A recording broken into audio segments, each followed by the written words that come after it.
option that could help many autistic people and non-autistic people with schools that I think we can use new technology to do a lot better than we ever did before, and would also can just make help the workplace by giving more of a diversity of talent is flexible grading systems.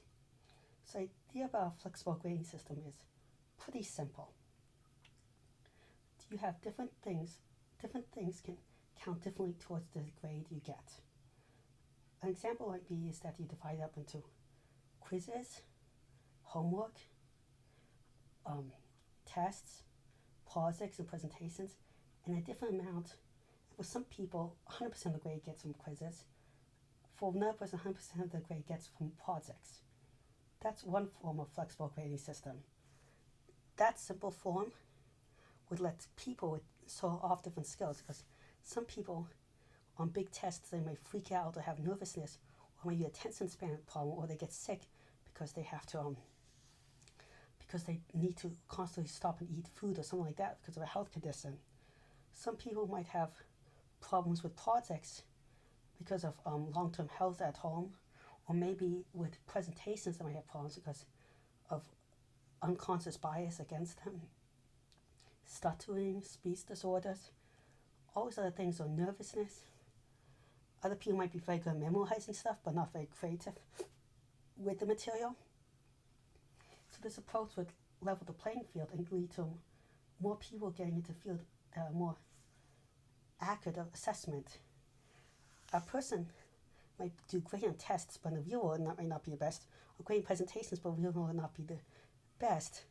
So if you have only great in that, you're kind of not favoring only the test types, but you also cause people to get in past into the real world that might be excellent, have excellent knowledge of the field, but still didn't do very well on tests, but they could present that knowledge well.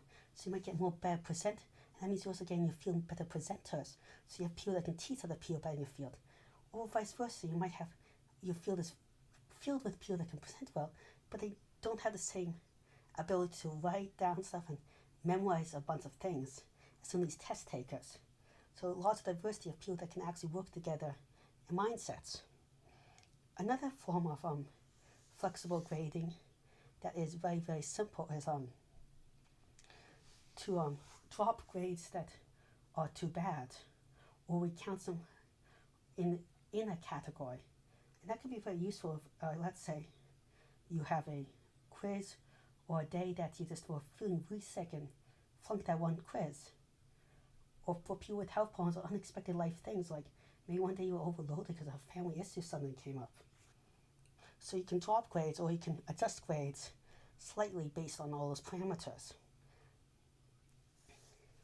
The third form is that I'm going to talk about is that you could grade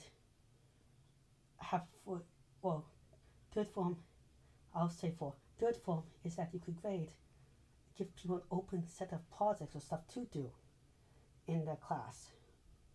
So an open set of projects would be I give you, like say you can either write a paper, you can make a presentation, a PowerPoint presentation, you can draw a guide, do all these different forms of stuff out there, and you can pick what shows off your talent the best, or you can try something, but it's also more engaging because maybe you love writing, maybe you like making presentations, maybe you just don't like some stuff, so it's more engaging because you just don't do the stuff you don't like.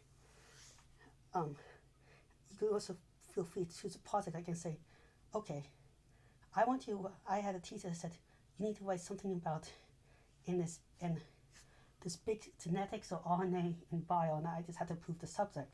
This gave me a ton of freedom just to research what I want, and this can be so much more engaging when people can just make up their own project that's very open-ended. And that means that's more like the real world where you get to choose more of your paths in life. But it's also, it teaches you the real world researching stuff on your own is much more important than the set textbook in class they give you. And it also gives you more learning opportunity for a teacher, because the teacher can learn from your papers, your classmates, because you're not following the standard typical path.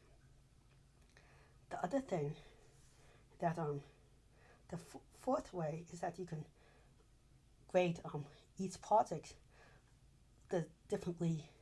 With just look at sometimes composites, like sometimes you care more about presentation, sometimes it's more content.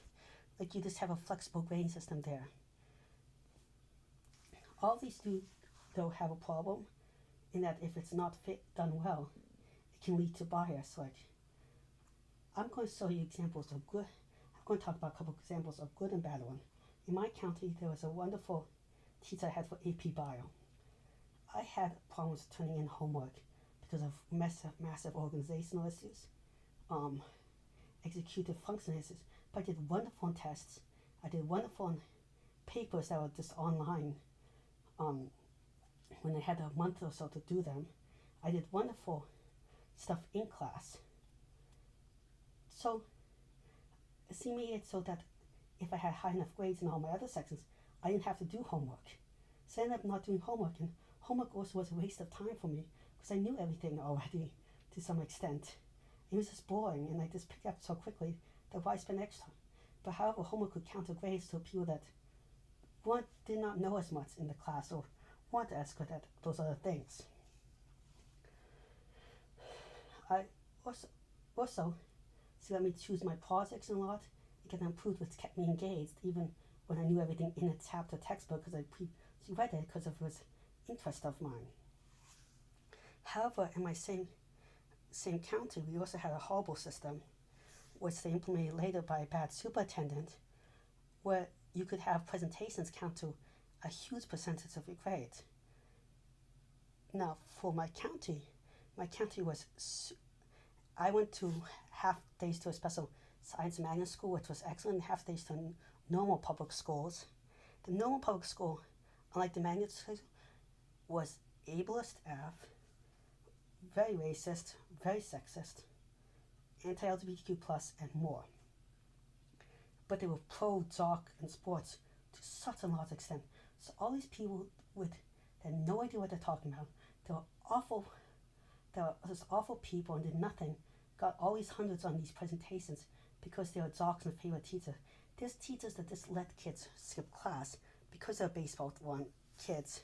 And it's like straight up would like let them skip class, give them A's, and then there was so amount of excused class absences. But it didn't matter if you watched a baseball game, even if you didn't do baseball, if you just watched the baseball game. And same for football teams. And then I actually had to have a couple extra days of class because I missed so many that were not excused because I was in science fair competitions and doing research, which does not count as much as a baseball game. Apparently, baseball is more important than actual legit research. But this is something that happens a lot. So the system isn't perfect. We need to talk about how to make it better, but I think it has a potential to be a lot better. And the way to do it is that we shouldn't transition everywhere too fast to the system. We shouldn't have anything count too much, like not having presentation fully count. We need to talk about the hidden biases in the system. We need to talk about having different types of classrooms, what teachers. We need to give individual classroom control. A lot of these rules are made up by superintendents and people. These bad flexible grading systems weren't the teachers. So teachers should make it up, but there should be a little bit of an approval process. So it's just not too biased to like jocks. Stuff like that. Well, thank you very much for listening to this talk. I hope you found it informative and everything and started you thinking. If you have any ideas, questions, or comments, please leave it in the comment section below. Also, I am still improving with this stuff. I figured out some ways by doing stuff, but any suggestions are appreciated. But must be free. Must work on a new Mac with Catalina, and I have a Yeti microphone. Thank you very much, and please subscribe and share and get subscribers to join. I'm trying to get 1,000 subscribers under a year, which is very hard. Goodbye.